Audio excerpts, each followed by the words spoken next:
Hello students, welcome to get set commerce classes. कैसे हैं आप सब? I hope you are doing good. तो चलिए शुरू करते हैं। पिछली वीडियो में मैंने पढ़ा था कि प्लानिंग का एक, तो अपन ने पिछली वीडियो में पढ़ा था मीनिंग क्या होता है। उसके बाद अपन ने फ्यूचर्स या कह सकते हो नेचर्स पढ़े थे। आज अपन पढ़ने जा रहे हैं इंपॉर्टेंस ऑफ प्लानिंग, मतलब प्लानिंग से अपने को क्या क्या क्या इंपॉर्टेंस या क्या क्या कह सकते हैं फायदे होते हैं, या इंपॉर्टेंस क्या है, सिग्निफिकेंस क्या है। प्लानिंग प्रोवाइड्स डायरेक्शन, मतलब बेसिक एग्जांपल क्या था अपना स्कूल वाला। उसमें अपने को बोर्ड में अच्छे मार्क्स लेने थे, ठीक है। और ये अपन खड़े थे फर्स्ट डे स्कूल के, ठीक है। Planning provides direction. अब अपने को यहाँ तक जाना है बोर्ड तक, तो अपने को एक प्लान चूज करना पड़ेगा जिसमें एक बेस्ट कह सकते हो अल्टरनेटिव हो। और जैसे मान लो 3 प्लान थे अपने पास, उसमें से अपने बेस्ट चूज कर लिया। तो मतलब ये अपने को एक डायरेक्शन बता दिया कि आप ऐसे ऐसे करोगे, इस तरह से जाओगे, तो आप पक्का नहीं तो ये बोर्ड वाले जो आपका ऑब्जेक्टिव है उसको अचीव कर सकते हो। मतलब जो प्लानिंग है वो अपने को डायरेक्शन कह सकते हो, एक तरीके से राह देता है। Planning is concerned with the predetermined course of action. Predetermined course of action मतलब एक पर्टिकुलर प्लान है, कह सकते हो particular direction. It provides the direction to the efforts of employees. मतलब ये काम करेगा, पढ़ेगा, लिखेगा, इसकी जो मेहनत है वो अगर उस प्रॉपर प्लान पे कह सकते हो प्रॉपर डायरेक्शन में जाएगा तो वो अपने ऑब्जेक्टिव को अचीव कर सकता है। Planning makes clear what employees have to do, how to do, क्या करना और कैसे करना है। By stating in advance how work has to be done, planning provides direction for actions. कैसे कैसे काम करना है। Employees know in advance in what in which direction they have to work. मतलब उसको कैसे ही काम करना है, मतलब उसको ये काम करना है और ये काम नहीं करना। This leads to unity of direction, मतलब A B C D, 4 employee है कंपनी में, चारों को बता दिया कि ऐसे ऐसे काम करना है, तो चारों एक ही तरीके से काम करेंगे, कह सकते हो एक ही डायरेक्शन में काम करेंगे, जिससे इनको यूनिटी मिलेगी और जो गोल है वो जल्दी अचीव होएगा, ठीक है। If there were no planning, अगर प्लानिंग ना होती, ए अपना काम करता, बी लग जाता, सी आ जाता और डी लग जाता, जिसकी वजह से जो उसका गोल है वो उसके ऊपर नहीं पहुंच पाते।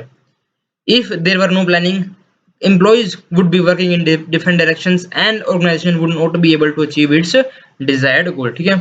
Planning reduces the risk of uncertainties। मतलब क्या है सर इसका? सर ये कहोगे आप बोर्ड का एग्जांपल ले लेके तो मैं आप पागल कर दोगे। नहीं बच्चों, ये जो एग्जांपल है बेस्ट है प्लानिंग के लिए, ठीक है। या बोर्ड या स्कूल, अपना ऑब्जेक्टिव क्या है कि गुड मार्क्स लाने हैं। लेकिन ये भी हो सकता है कि आप बीच में बीमार हो जाओ या कोई प्रॉब्लम हो जाए, फाइनेंशियल भी कह सकते हो, मेंटल भी कह सकते हो, फिजिकल भी कह सकते हो, कोई भी प्रॉब्लम आ सकती है। लेकिन अगर आपने प्रॉपर एक प्लान बनाया होगा, क्या कि मुझे इस तारीख को रिवीजन करनी है, अगर आप उस तारीख को रिवीजन ना करके कहीं और से कह सकते हो पोस्टपोन कर देते हो या कुछ भी कर देते हो जिसकी वजह से जो आपका प्लान है वो वर्क नहीं करता, तो अगर कोई भी अनसर्टेनिटी या प्रॉब्लम आती है बाद में, तो आपका ये चांस रहता है कि जो आपका जो ऑब्जेक्टिव है वो पूरा नहीं हो पाएगा। अगर आप पूरी प्लानिंग से काम करोगे, अगर मान लो प्रॉब्लम आ भी जाती है, तो ये चांस रहता है कि आप फिर भी जो आपके प्लानिंग के हिसाब से चलोगे तो आप गुड मार्क्स से कह सकते हो जो अपना गोल है वो अचीव कर पाओगे। मतलब planning reduces the risk of uncertainties. Organizations have to face many uncertainties and unexpected situations every day. Planning helps the manager to face the uncertainty because planners try to foresee the future by making some assumptions. अब problem को भी force कर सकते हो। जैसे मान लो आप पिछले साल सर्दियों में बीमार हुए थे, जिसकी वजह से आपको मान लो 10 दिन का रेस्ट लेना पड़ा, तो आप इस बार भी सोच सकते हो कि सर्दियाँ पड़ेगी तो मैं बीमार हो सकता हूँ, या गर्मियों में मेरे को डिहाइड्रेशन की प्रॉब्लम हो सकती है। तो उसको आप पहले से एक तरीके से कह सकते हो प्रॉब्लम को देख के चलोगे कि मेरे साथ ये हो सकता है, और उसको आप अपने प्लान में इंक्लूड करोगे, जिसकी वजह से उस प्रॉब्लम का असर आपके ऑब्जेक्टिव के ऊपर नहीं होगा। Try to foresee the futures by making some assumptions regarding future, keeping in mind their past experiences. Past experience क्या था आपका कि आपको 10 दिन के लिए बेड रेस्ट लेना पड़ा था, ठीक है। And scanning of business environment. Business environment मतलब जिस एरिया में आप काम करते हो। जैसे मान लो बिजनेस इन्वायरमेंट मतलब आप बिजनेस करते हो क्लॉथ का, और मान लो क्लोथ की क्या कह सकते हो जो वर्कर है उसकी स्ट्राइक हो जाती है, और हर साल ऐसा ही होता है सर्दियों के सीजन में कह सकते हो, जो विंटर का सीजन होता है, और वो डिमांड करते हैं कि जो उनकी पे है वो राइज करे। तो इस बार भी आपको लगेगा कि विंटर सीजन आने वाला है और जो लेबर है वो स्ट्राइक करेगी, तो उसको आप अपना पहले से प्लान में इंक्लूड करके चलते हो, जिसकी वजह से जो जो आपकी कह सकते हो प्रॉब्लम्स है उसका इफेक्ट तो पड़ेगा, लेकिन जो इफेक्ट है उसका कह सकते हो अ, जो रिजल्ट है वो कम पड़ेगा। मतलब जैसे इफेक्ट का, वैसे अगर आप प्लानिंग ना करते तो क्या पता आपकी जो सेल है वो 50% डाउन हो जाती, लेकिन आपने पहले से प्लानिंग कर रखी थी जिसकी वजह से खाली आपका 10% का लॉस हुआ। लॉस तो होएगा लेकिन वो लॉस कम हो जाएगा, ठीक है। The plans are made to overcome such uncertainties. The plans also include unexpected risks such as fire or some other calamities in the organizations. The resources are kept aside in plan to meet such uncertainties. कभी बार uncertainty भी होती है, क्या पता किसकी employ की death हो जाए या कोई बीमार हो जाए जो कभी अपन ने assume भी नहीं करा था। इसके लिए भी अपने कोई प्रोविजन बना के रखने चाहिए, ठीक है। Planning reduces overlapping and wasteful activities. मतलब क्या सर इसका, एक कंपनी है इसमें 4 एम्प्लॉई है, A B C D, planning कर रखी है और सबको वर्क दे रखा है कि आपको एक्स वर्क करना है, इसको वाई जेड वर्क करना है, इसको ए वर्क करना है और इसको बी वर्क करना है, जिसकी वजह से जो ए है वही काम करेगा, बी अपना काम, सी अपना काम और डी अपना काम। और अगर एक कंपनी में प्लानिंग ना होती और 4 एम्प्लॉइज है, क्या पता ए बी एक्स वाला काम कर रहा हो, बी बी एक्स वाला, सी बी एक्स वाला और डी बी एक्स वाला, जिसकी वजह से टाइम भी वेस्ट होगा और जो वर्क है वो भी ढंग से नहीं होएगा, ठीक है। The organisational plan are made keeping in mind the requirements of all the department. The departmental plans are derived from main organisation plan. Main plan मतलब जैसे मान लो अपना प्लान था मेन, जो सेल है उसको इंक्रीज करनी, और 4 एम्प्लॉई है, सबको अलग अलग टास्क दे दिए कि आपको प्रमोशन करना है, आपको सेल्स मार्केटिंग करनी है, आपको डिस्काउंट देने हैं, आपको कूपन्स देने हैं, ठीक है। अलग अलग डिपार्टमेंट के हिसाब से अलग अलग काम दे दिया। अगर यही प्लानिंग ना होती तो क्या पता सारे सेल्स मार्केटिंग कर रहे होते, ठीक है। As the result, there will be coordination in different departments. On the other hand, if the managers, non-managers, and all the employees are following course of actions according to plan, then there will be integration in activities. अब A B और सी जो जो काम कर रहे हैं उससे आपसी में कोऑर्डिनेशन भी बनेगी, क्योंकि चारों का काम अलग अलग है लेकिन ऑब्जेक्टिव एक है, जिसकी वजह से एक उनके बीच में इंटीग्रेशन या कह सकते हैं प्रॉपर चेन बन जाएगी काम की, ठीक है।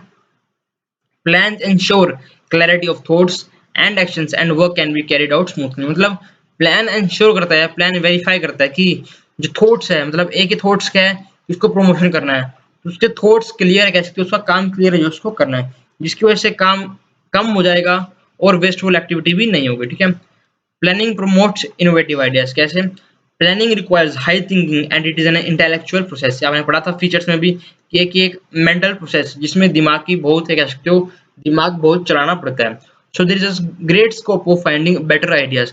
जब जब दिमाग चलेगा, जब जब आप माइंड से काम करेंगे, जब जब न्यू आइडियाज आएंगे कि इसको ऐसे तरीके से भी हो सकता है, ये गली ऐसी भी जा सकती है, इसको इस तरीके से भी कर सकते हैं और इसको इस तरीके से भी करते हैं, जिसकी वजह से बेस्ट डिसीजन लेने में प्लानिंग हेल्प करती है।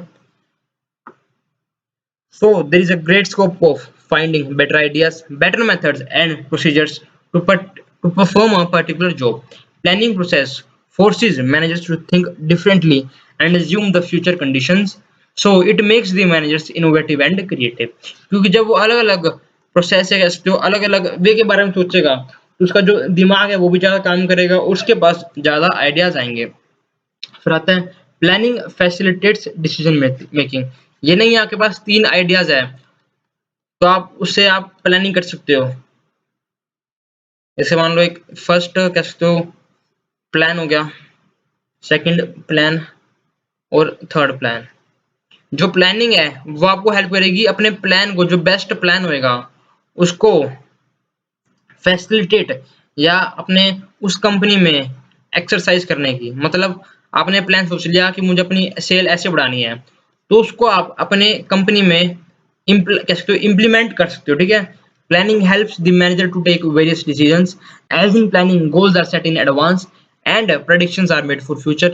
These predictions and goals help the manager to take faster decisions. मतलब ये हेल्प भी करती है डिसीजन फास्ट लेने में और इम्प्लीमेंट करने में भी, ठीक है। तथा planning establishes standards for controlling, मतलब अपन ने सोचा था कि इस बार अपनी जो सेल है वो 40% से बढ़ाएंगे, लेकिन दो केस होते हैं, सेल अपनी खाली 30% से बढ़ती है और 50% से बढ़ती है। आप कहोगे सर 50% से बढ़ी तो ये तो अपने लिए एक फायदा है, जो बेनिफिट है। नहीं बच्चों, ऐसा नहीं है, दोनों ही केस अपने लिए अच्छा नहीं है। 30% तो इसलिए नहीं है क्योंकि जो अपने जो टारगेट बनाया था उससे कम हुआ है, और 50% ज्यादा है तो इसका मतलब ये तो नहीं है कि जो अपना प्रोडक्ट है उसकी जो क्वालिटी है वो लो कर दी हो, जिसकी वजह से ये कह सकते हो जो प्राइस है उसके वो लो कर दी हो। दोनों ही अपनी कंपनी के लिए हानिकारक है। तो जो अपना स्टैंडर्ड बनाए थे उसके हिसाब से ही अपना जो रिजल्ट है वो आना चाहिए, कह सकते हो आउटपुट होना चाहिए। Controlling means comparison between planned and actual output. If there is a variation between both, then find out the reasons कि 30% हुआ तो हुआ क्यों, 50 हुआ तो हुआ क्यों, ठीक है। For such deviations and taking measures to match the actual output with the planned output. But in case there is no planned output, then controlling manager will have no base to compare whether the actual output is adequate or not. अपन ने जितने भी पुराने assumptions के हिसाब से देखा था कि अपना 40% का ग्रोथ हो सकता है, लेकिन अपना 30 का हुआ और 50 का हुआ, तो अपन देखेंगे कि 40 का ना होके 30 का क्यों हुआ और 50 का क्यों हुआ। और जब भी अपन अगला प्लान बनाएंगे इससे रिलेटेड तो उस बात को अपन ध्यान रखेंगे, ठीक है। whether the actual output is adequate or not.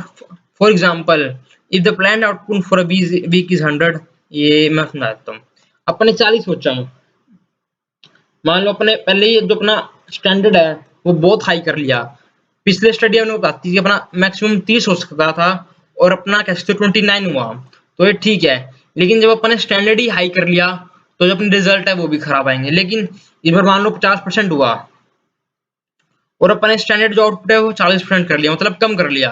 और अगर आप पिछले हिसाब से बात करते तो 49% अपना इंक्रीज हो सकता था, और 50 हुआ तो उसमें मतलब ज्यादा चेंज नहीं हुआ। मतलब जो अपना स्टैंडर्ड है उसको भी अपने को सही लेना पड़ेगा ताकि प्लानिंग सही हो। मतलब जो प्लानिंग है वो हेल्प करती है अपने स्टैंडर्ड आउटपुट को कि 30 ले, 50 ले, 40 ले, और उसको कंपेयर करेगी एक्चुअल रिजल्ट से या एक्चुअल प्रोडक्ट या एक्चुअल गोल से, ठीक है। प्लानिंग की इंपॉर्टेंस यही है। अगर आपको इंपॉर्टेंस ऑफ प्लानिंग समझ आई हो तो चैनल को सब्सक्राइब कर देना, और कोई भी डाउट हो तो नीचे कमेंट कर सकते हो, और मुझे मेल कर सकते हो getsetcommerce@gmail.com, और मुझे आप इंस्टा पे भी फॉलो कर सकते हो, मेरी आईडी है getsetcommerce, ठीक है। आज के लिए इतना ही, thank you and bye bye.